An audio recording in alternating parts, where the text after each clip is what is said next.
नमस्कार प्यारे बच्चों, कैसे हैं आप सब। आई होप आप सब बहुत अच्छे हैं, बहुत अच्छे से पढ़ाई कर रहे हैं। मैं हूं आपकी संस्कृत की अध्यापिका। आप मेरे साथ पढ़ने जा रहे हैं पांचवा पाठ।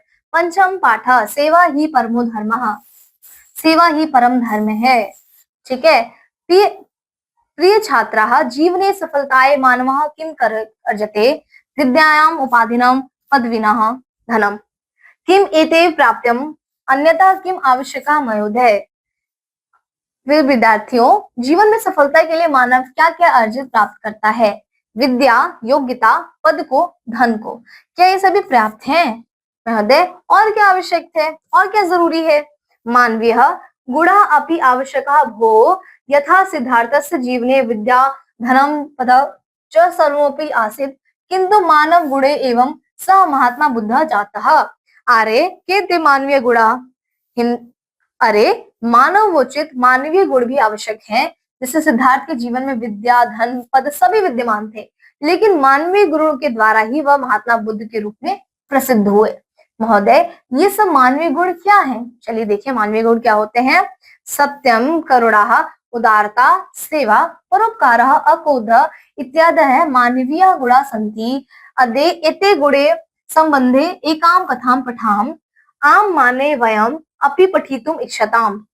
इच्छाम इसका मतलब क्या है? सत्य, करुणा, उदारता, परोपकार, अक्रोध इत्यादि मानवीय गुण हैं। आज इन सभी गुणों के संबंध में एक कहानी पढ़ते हैं। हाँ माननीय, हम सब भी पढ़ने के लिए इच्छुक हैं। ठीक है, चलिए आगे बढ़ते हैं। नागार्जुन प्रसिद्ध रसायन शास्त्र चिकित्सक च आसीत्। स अयोत्रः प्रयोगशाला कार्य करोति सम एकदा स महाराजः निवेदितवानः, महाराजः मम चिकित्सकार्यः एकः सहायकः आवश्यकः इति। राजा एतद् अंगत कृतवान् उक्तवान् च, अस्तु अहं व्यवस्था करोमि। स्वः केचन योग्या युवकाः आगमिष्यन्ति। भवान् परीक्षां कृत्वा तेषु युवकेषु कमपि योगं स्वीकरोतु इति। ठीक है, इसका अर्थ क्या है? नागार्जुन प्रसिद्ध रसायन शास्त्र ज्ञाता और चिकित्सक था। वह दिन रात प्रयोगशाला में कार्य करता अर्थात रसायन विषयक प्रयोग करते थे। एक बार वह महाराज से बोले, महाराज मेरे वैद्य कार्य के लिए एक सहायक की आवश्यकता है। राजा ने यह तथ्य स्वीकार किया और कहा, अच्छा मैं व्यवस्था करता हूँ। कल कुछ योग्य युवक आएंगे, आप परीक्षण योग्यता विषय करके उन सभी युवकों में किसी भी योग्य युवक को स्वीकार करें। ठीक है। अंसमिनः दिने दो युवको आगतवन्तु। नागार्जुनः दयो विद्याभय विषयं पृष्टवानः। दयो अपि विद्याभया विषयः समानः एव आसीत्। तदा नागार्जुनं तु एक विशिष्ट रसायन निर्माय आगच्छनः इति सूचितवानः। तदर्थं दिनस्य अवसरं दत्तवान्। गमन समये राजमरणे गच्छानाम् इत्यपि सूचितवानः। दिनद्वयानन्तरं नागार्जुनं समीपे प्रथमा युगतः आगतवानः। औषधि निर्माणे किमपि कष्टं न भवतु खलु इति नागार्जुनः पृष्टवानः। युवकः स्वनिष्ठा दर्शयन्तु। स्वगृहस्य समयाद्वर्तिनां पितृ उदरवेदना, मातुः ज्वर आसीत्, तथापि ततः प्रतिदिनं औषधं निर्मितवान् इति उक्त्वा नागार्जुनः रसायन दत्तवान्। दूसरे दिन आगामी दिवस में दो युवा आते हैं। नागार्जुन ने दोनों युवकों से चिकित्सा रसायन की विद्या के विषय में प्रश्न पूछे। दोनों युवकों ने ही विद्या अभ्यास के विषय में समान ही थे। तब नागार्जुन ने उन दोनों को एक विशेष रसायन निर्माण के लिए आइए इस प्रकार सूचित किया। इसके लिए नागार्जुन ने उन्हें 2 दिन का अवसर दिया। जाते समय राजपथ से जाएं ये भी कहा। 2 दिन के पश्चात नागार्जुन के पास प्रथम युवक आया। औषधि निर्माण में कोई भी कष्ट परेशानी हो तो हुई, इस प्रकार नागार्जुन ने पूछा। युवक ने अपनी कर्तव्य परायणता प्रदर्शन करने के लिए अपने घर की समस्या का वर्णन किया। पिताजी को उदर पीड़ा, पेट दर्द और माताजी को ज्वर बुखार था, फिर भी मैंने वह सब छोड़कर औषधि का निर्माण किया। यह कहकर वह नागार्जुन को अर्थात उन्हें रसायन औषधि देता है। ठीक है, आगे बढ़ते हैं। तदंतरे द्वितीय युवका अपि आगतवान्। स खिन्नः आसीत्। तमपि नागार्जुनः पृष्टवानः। तदा युवकः उक्तवानः, अहम् औषधि निर्मातुं न शक्तवान् इति। किमर्थ न शक्तवान् इति नागार्जुनः पृच्छन्ति। युवकः उक्तवान्, राजमार्गे अहं किञ्चित् रोगिणीं दृष्टवान्। तस्य परिस्थितिः शोचनीया आसीत्। अहं त्वं स्वगृहे नीतवानः। दिनद्वयं तस्य एवं सेवां निरन्तरम् आसन्। अदं प्राप्तः स स्वस्थ अभवतः। अहं तत्र साक्षात् अत्र आगतवान्।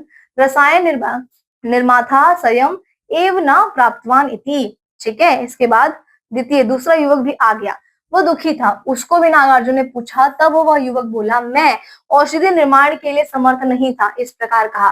किस लिए, अर्थात किस कारण से समर्थ नहीं थे, इस प्रकार से नागार्जुन पूछता है। युवक ने कहा, राजमार्ग पर मैंने किसी रोगी को देखा, उसकी परिस्थिति दयनीय, विचार करने योग्य थी। मैं उसको अपने आवास घर ले गया था, 2 दिन तक उस रोगी की ही सेवा में लगा हुआ रहा।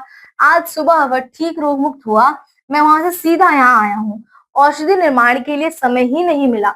इस प्रकार से द्वितीय युवक ने उत्तर दिया। ठीक है। तदंतरा नागार्जुनः द्वितीय युवकः सहायकत्वानि स्वीकृतवानः। राजा एव वृत्तान्तः श्रुत्वा आकर्षित प्रकृतवानः।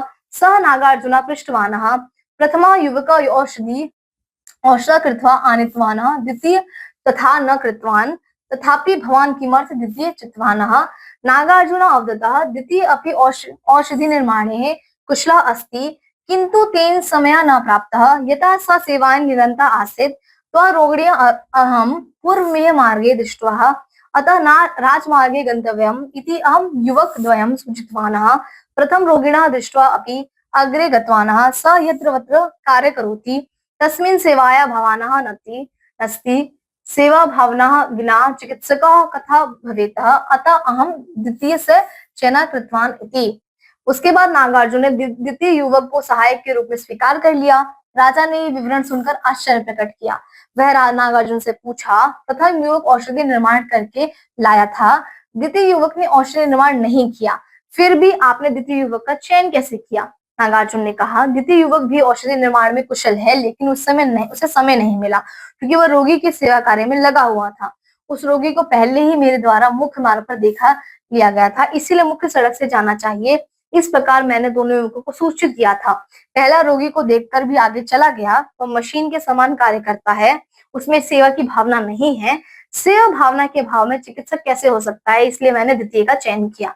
प्यारे बच्चों, देखा आपने क्यों इसका चयन किया गया दूसरे वाले का?